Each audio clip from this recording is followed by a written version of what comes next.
Hey guys, thank you for clicking this video. Just to let you know, this is a segment from my live streams that I do Sunday through Friday. Once again, if you want to catch the live stream, that is going to be Sunday through Friday, 6:30 Mountain Time. And if you don't know what time that is in your time, go ahead and Google it. But once again, enjoy the video, subscribe, and like this video. Back to the video. When it comes to the news of the day, when Republicans can sense blood in the water, when they sense that, they are quickly to jump on it. And it's never anything of substance. It's never something worth a conversation. They are the biggest snowflakes I have ever seen. I just seen Miller's wife cry on national TV. Like, that was enough to show me that these Republicans are clowns, they're snowflakes, and they never have any substance within their conversations. And this is the same thing here. Now they are mad at, or they're trying to create a controversy with Miss Jennifer on I've Had It podcast. Now, some of you guys know that I've probably been watching them for the past 2 months now, and I don't see anything wrong. To be honest, don't see nothing wrong. And you guys know me. If anyone steps out of pocket, if anyone's crossing any red lines, I'm going to call it out. That's simple, friend or foe. But what they're complaining about now, it's funny. It is crazy. But if you guys don't know, let's go ahead and just give you guys what they're complaining about. And then we're going to hear some commentary about what she said. Let's take a listen. They see that Zoran has an Obama-style contagion. And furthermore, it really scares them that somebody brown skin, and people that live in big cities are fine with this because they live among multiculturalism. But the MAGA base thinks that a Zoran Mamdani is some outlier because they only live in these white, suburban, gated communities or rural towns, and they don't see brown-skinned people very often. So this is their worst nightmare, that white people see, like they did in Obama, oh, wow, he's just as competent and intelligent as anybody else, maybe even more so. And the same with Mamdani. And they are terrified of this movement, terrified. And that's why they're now threatening to deport him. And shame on Jeffries and shame on Schumer for not being at that rally. Seriously, that is the most despicable Democratic leadership I've ever seen, especially considering they're both New Yorkers. It's just embarrassing for Democratic leadership. And then finally, I wanted to play like 30 seconds or maybe that was a minute before she showed this video. And then we're going to listen to everything she said after, because context matters here. That's the important part. Listen to what she is saying. Simple. Not anything out of the ordinary. Not anything you're not used to doing. Just listen to what she says. And then we'll go from there. Just embarrassing for Democratic leadership. And then finally, if you think this Zoran thing is happening just in New York and you think people are waking up only in New York City, you're mistaken. Look at this clip of a wine mom at the No Kings March. Play the clip. Whatever his name was? Charlie Kirk, ma'am? Yeah, him is horrible. Horrible. Charlie Kirk is horrible? Yes, I'm glad he's not here. You're glad he's dead? Yes. Why would you say something like that, ma'am? Because he was horrible on the campuses, the college campuses. Horrible person. You know what? I do the exact same thing. Well, would you be glad if I would die? Maybe. I'd have to think about it. You should be ashamed of yourself. You should be ashamed of yourself. Your friend just said she'd be happy if I died. So now what makes that more funny is the other lady that she tries to go to be like, oh my God, did you just hear what she just said? And I'm glad that she laughed for her because like once again, if you understand the hypocrisy of the Republican Party And what this one lady has said is like, come on. Like, one, that's hilarious. And two, it is kind of funny that you're now like seeing her, oh my God, what'd you just say about me? Like, come on, that's kind of funny. Like, even I know she had to laugh. But back to business. Serious now, no more laughing. Listen to what Jennifer had to say about this. I think we need to. So listen up, Democratic establishment. You can either jump on board with this shit, or we're coming after you in the same way that we come after MAGA. Period. Stop taking AIPAC money. Go on an I'm sorry I took AIPAC money atonement tour if you want to stay in power. Stop missing out on these big rallies. Hakeem and Chuck should have been front and center introducing the next mayor of New York City. But no, they wouldn't show up because they're pussies. They're pussies that are beholden to the same corporations that helped Donald Trump get elected. And this is just an embarrassment. Kudos to Bernie, to AOC, to Zoran. And that woman out in somewhere middle America saying, fuck Charlie Kirk, he was a racist, he was a piece of shit. There are so many more of us than there are of them. And these Democrats that continue to play patty cake with corporations and lobbyists, nobody wants that. Nobody wants you. We want politicians to speak freely and look at what the benefit is. Look at what is happening in New York. And you dipshits are sitting on the sidelines, running your social media like complete dorks. It's embarrassing. Get your shit together. Hakeem and Chuck, seriously, get your shit together, because the Democratic Party is moving on. We are moving on. Maybe you call us Democrats, maybe not. But I'm telling you, all across the United States of America, people no longer want politicians that are beholden to corporations. And we want to stand up for the marginalized. We want to stand up for wages. We want to stand up for workers. We want to stand up for multiculturalism, because it is the very best thing that the United States has to offer. All right. So that's weird, because she said all right and I said all right. Now, where was the point where she celebrated Charlie Kirk's death? And this is how Republicans are trying to weaponize his death. You say anything bad about him, you're celebrating his death. Just like if you critique Israel in any way, shape, or form, you're now anti-Semitic. You hate all Jewish people across the world if you say, hey, Israel's committing a genocide. You see what I'm saying? So we watched at least good 4 or 5 minutes. 2 minutes before, 2-3 minutes after. Where did she celebrate? Now, from my perspective, because we can all see this from different perspectives or angles, but we got to be honest here. From what I heard was, her point was where the energy is now currently with the Democratic voters. Democratic voters are leaving the establishment party in terms of we've had it, in terms of what we want our politicians to reflect us and where we're at. And honestly, we're tired of turning the other cheek. That's where I get that, what she was saying from that clip. We are tired of turning the other cheek. We are tired of taking the high road. We are always trying to be the nice person, the nice tempered person. Say, hey, please, sir, can we please talk? Please. No, we're tired of that. And now we want our politicians to understand where your voters are at. And she made it very clear. Hakeem Jeffries, Chuck Schumer, stop trying to play patty cake with fascists, with racists, and get on board where the energy is with the voters. And the voters like myself, I'm done playing nice. If you didn't like Charlie Kirk, you don't like Charlie Kirk.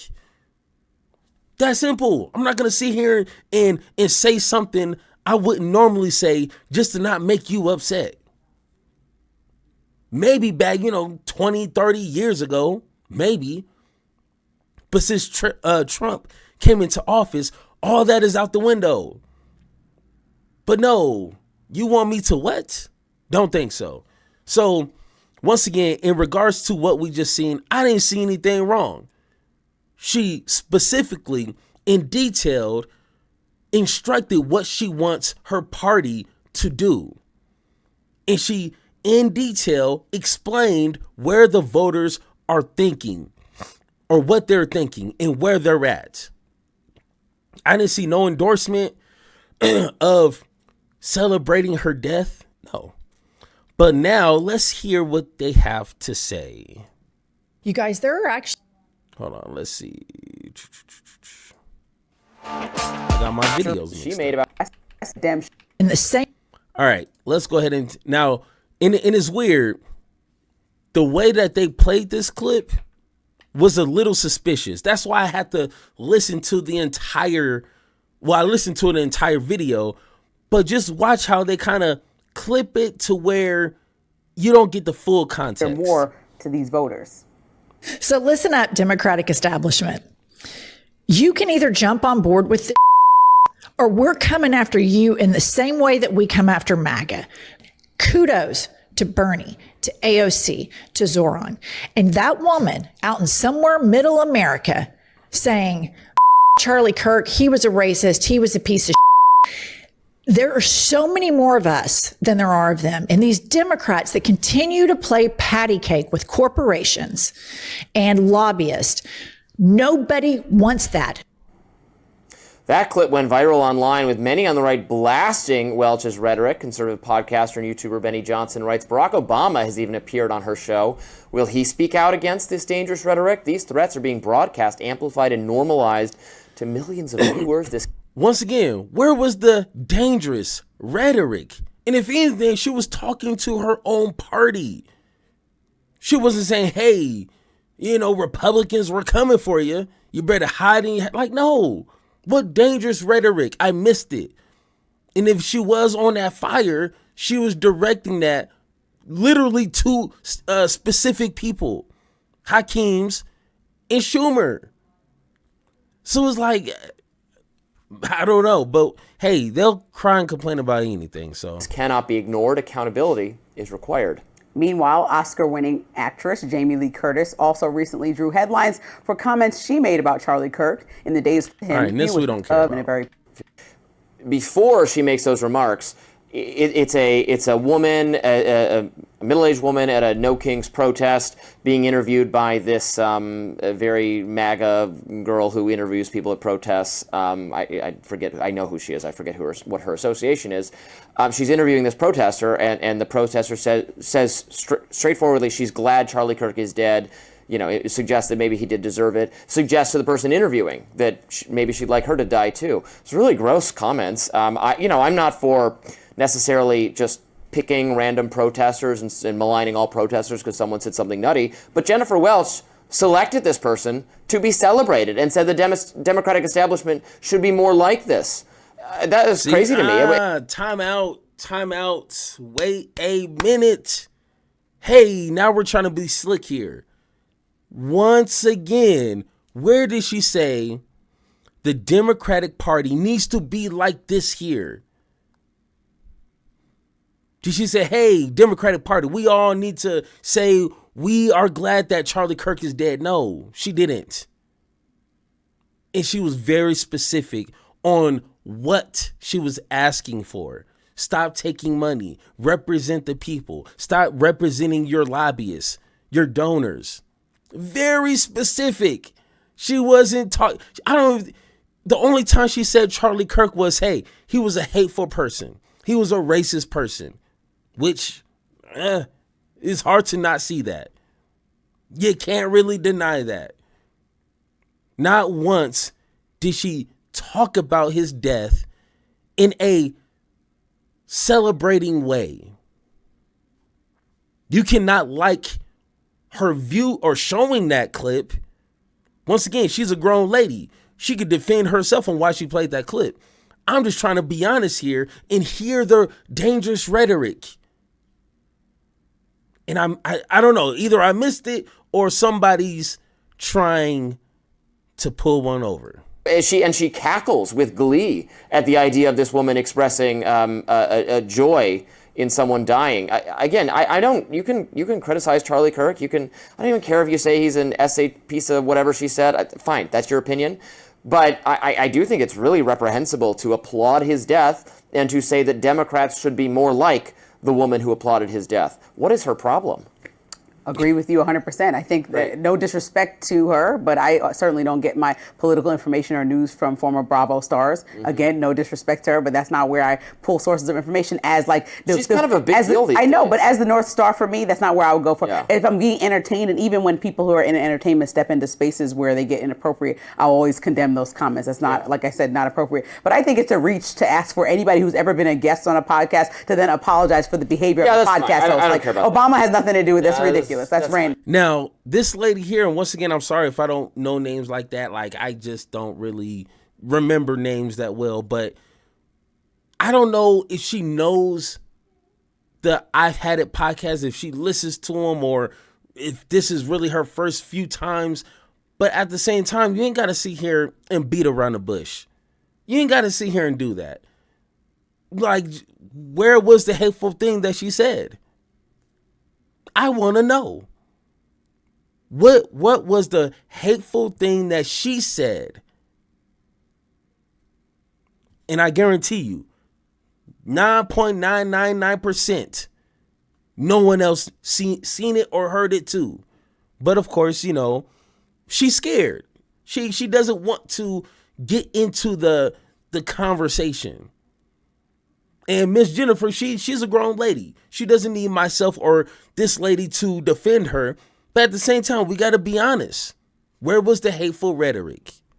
Now, if I pull anything, I put to the side, I condemn everything she said about pulling that protester and celebrating Charlie Kirk's death. I made my stance clear, and we talked about that for weeks after he was killed. But if you pull anything that she said that makes sense that she spoke to, was that she's calling on Democratic leaderships to stop only looking at the historical figures in the party, the same old people that have been doing the same thing over and over again, like Chuck Schumer. Yeah, I don't have a problem with that And part, so I think that that's the part that I would point to, is that she's bringing up a point that I think a lot of voters are bringing up, while at the same time people like Hakeem Jeffries were hesitant. It took a long time to just say, I support Mom Donnie. Everyone else was looking like, oh, that looks like a cool race in New York. Maybe it wouldn't work for Texas. Maybe it wouldn't work for Dallas. Obviously, it wouldn't work over there. But in New York, it looks like it works for them. And at least he's bringing policies and solutions to the table. And so instead of the sleight of hand of just calling Mom Donnie names and finding cheap shots to say at him, he's actually naming things that some people think are unrealistic, but actually naming things that he thinks could be accomplished to bring down cost of groceries and other things in New York. And so that's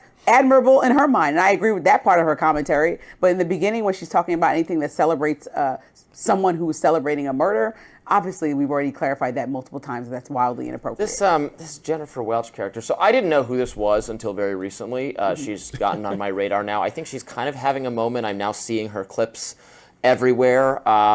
She's a very left personality, very resistance to Trump, but is also of the left very clearly.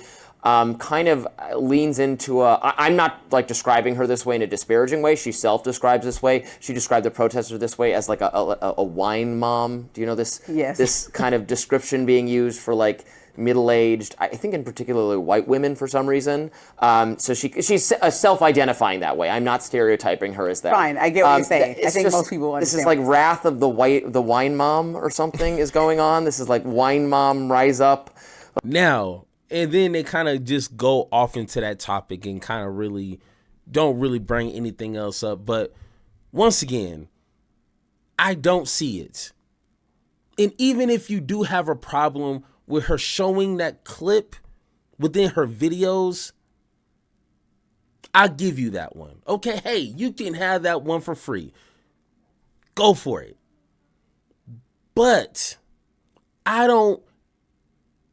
I do not care as long as our White House is continuing pushing out fake AI videos, racist, hateful, bigoted videos every single day, attacking brown people, black people, anything in between, celebrating destroying people's lives, demonizing people, marginalizing people.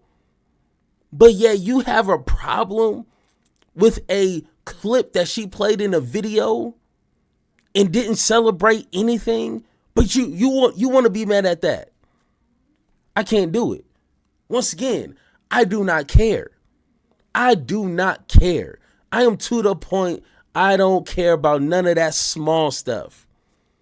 Because, like I said at the beginning of this, where politics is now, all that niceness, all that taking the high road is out the door. So if they want to go low, we can go lower. And I'm glad someone like Jennifer is doing that. Yeah. That's simple. See how you do under pressure. Yeah. I've been wanting this shit forever. I've been in the field with whatever they throw at me. Brush it off, pick myself up, moving on to the better. Okay. Hey. Yeah. Ain't no errors, baby. It's a new era. I wake up early, feeling rich like I'm Kesha. I get to the paper, boy. Extra, extra. Fuck with me.